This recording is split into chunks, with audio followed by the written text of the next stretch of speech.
We received the call around 5:30 a.m. that there was smoke in the building. Upon arrival, we had visible flames from the roof.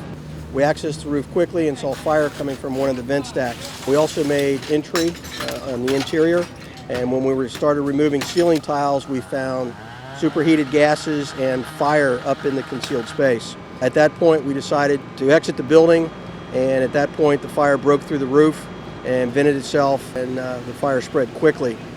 We had mutual aid assistance to assist with the fire suppression efforts, and estimated damage could get into the $1 million range when you take into consideration the business interruption.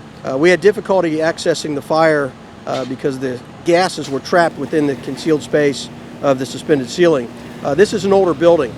It's been here since the mid-1970s, and it's been remodeled several times.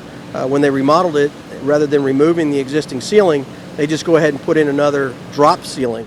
Well, we had to remove the suspended ceiling tiles to get to the fire, and when we did that, we ran into another ceiling, which delayed our suppression efforts just getting access to the fire.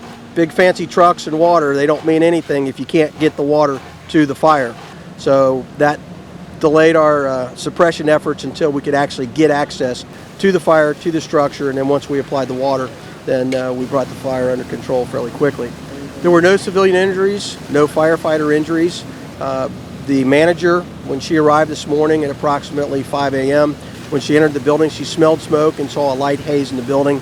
She quickly called 911. We're right down the street. We made a less than a 2-minute response, and upon our arrival, we did see visible flame from the roof that was actually coming from one of the commercial cooking vent stacks. I have fire investigators from the Hamilton County Arson Task Force assisting me today. I don't suspect arson. However, these fire investigators are trained in cause and origin, and they are assisting me trying to determine the cause of this fire. At this point in time, it remains under investigation. I do not suspect arson, but we are trying to determine the cause. At this point, it looks like it'll be probably commercial cooking equipment, the ventilation system.